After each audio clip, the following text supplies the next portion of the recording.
Okay, we're going to do a compression test on this 1973 Alfa Romeo Berlina. Just wanted to kind of go through that video and show you some of the things we're going to do. We are going to do a cold test, we're going to do a hot test, we're going to do wet and dry on both.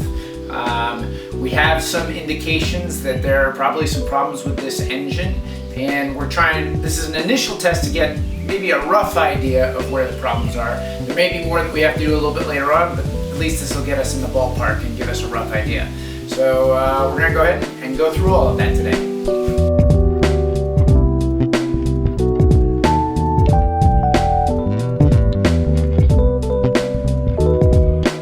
Okay, so the first thing I'm going to do is disconnect the ignition coil so that we're not getting any spark to the spark plugs while we're actually running the compression test. So in order to do that, I'm actually going to disconnect the wires from the ignition coil.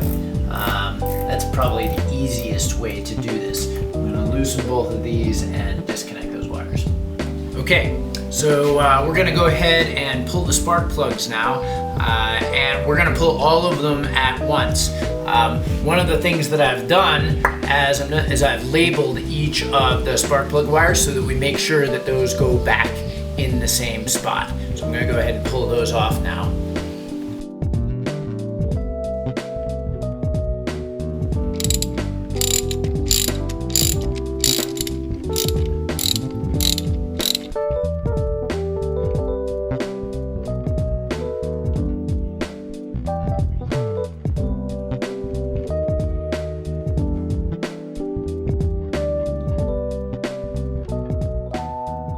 Okay, so now we're going to actually use this compression gauge and we're going to insert it into each of the cylinders one at a time. Right now we are doing a cold, dry compression test. We've not inserted any oil in, and so I'm going to go ahead and screw this into each of the cylinders individually, and we're going to test each one. So I'm going to start with cylinder 1.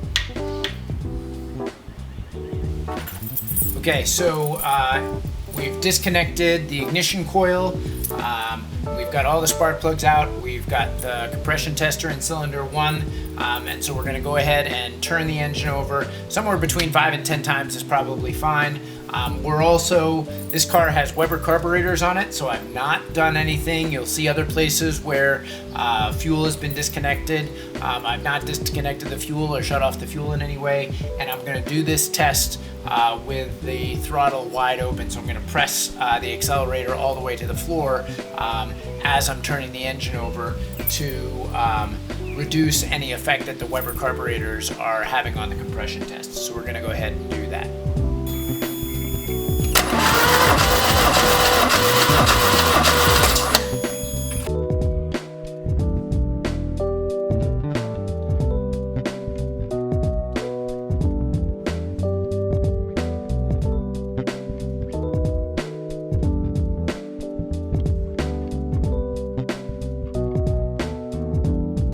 Alright, so now we're going to do the wet compression test, a cold, wet compression test. And for this, I'm going to put a very small amount of oil, typically a teaspoon to a tablespoonful is what they talk about. I'm just going to put a tiny bit in this cap and pour it into each cylinder one at a time. And then we're going to do the compression test with each one of those and write those numbers down and see what sort of a difference we see.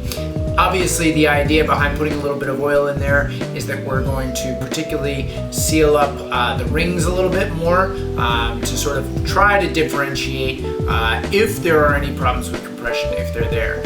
With our initial dry numbers, those numbers actually look pretty good, so it'll be interesting to see what sort of difference we see here.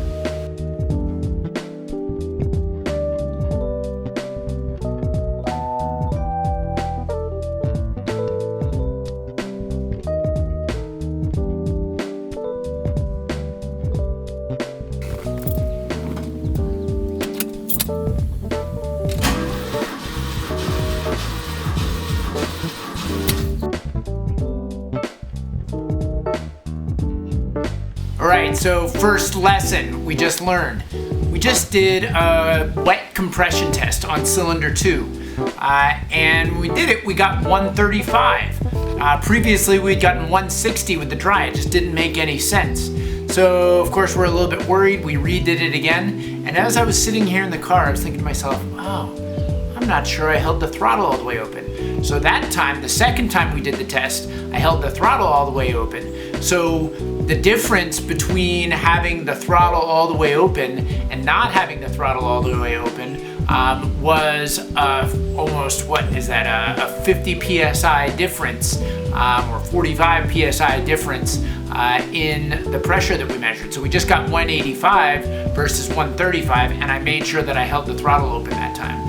All right, so we just finished up the cold compression test. We did both the dry and wet compression test. In general, across the cylinders, we got with the dry around 160, somewhere between 150 and 160 psi. When we did the wet, so we put in like about a teaspoon to a tablespoon of oil, and across the cylinders, we got somewhere between 185 and 190. So did see an increase. The other thing that we learned is to remember with the throttle wide open, that does make a difference in the numbers that you'll get. So on cylinder 2, we forgot to push the throttle wide open. We were a little worried with our wet test that only came out at about 135. So we're gonna go ahead and button things all back up together here, and we're actually going to run the engine and warm it up a little bit, and then we're gonna do the whole same thing again, except we're gonna do it with a hot test. Hopefully getting an idea of how, once the engine expands a little bit, we see some differences in the numbers. I'm interested to see whether it makes any difference or not.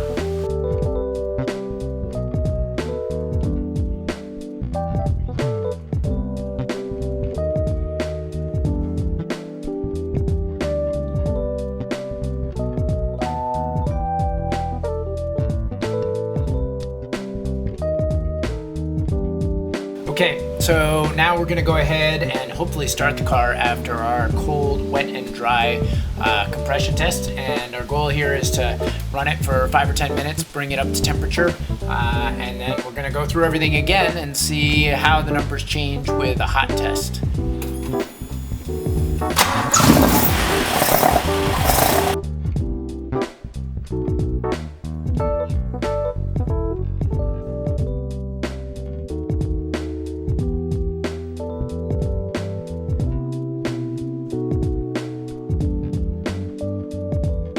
So engine's warmed up now. We're gonna go ahead and do the hot compression test. I'm interested to see if this makes any difference at all as far as the numbers go. We warmed the engine up to about 150, which is, slightly under where it normally runs at, but is pretty warm. So we felt like that was probably good enough. All right, so we just finished up the hot compression test. We're gonna go ahead and button things back up. We're gonna put the spark plugs back in. One of the things that was kind of interesting, and you saw some of it the last time, is that pouring that oil down in cylinders, obviously we see a lot of smoke come out when we first start up the engine. So one of the things I want to do is put all of this back together and run the engine again, try to burn as much of that oil out of there as possible, and I'll talk about the results that we got from our hot and cold compression tests here in a minute after I get everything put back together. So these are all the results of our compression test from today. We did a cold dry, cold wet, hot dry, hot wet. I would say, again, and we are not experts, but based on other results that I've seen, these seem pretty in line with what we would have expected. I guess the higher wet compressions make sense because we had oil in the cylinders on each time. They are considerably higher, so I guess it makes me wonder a little bit whether we have leaky rings, but at the same time our dry compression values are pretty high. So I think that those are appropriate. One of the reasons that we were doing this test today is because I have been getting a little bit of blue smoke out of the exhaust, and so we're trying to troubleshoot that a little bit, and I'm not sure. It's also possible, one of the things that I don't know very much about, and one of the projects that we'll be working on a little bit, is potentially a adjustment of the Weber carburetors. They've not been adjusted yet since we bought the car. At the moment, it's running well, except for this particular issue, so I really don't know. But that's kind of where we are at things. So what we're gonna do right now is take the car out for a spin, try to burn off some of that oil that we dumped into the cylinders, and make sure that everything's still running well.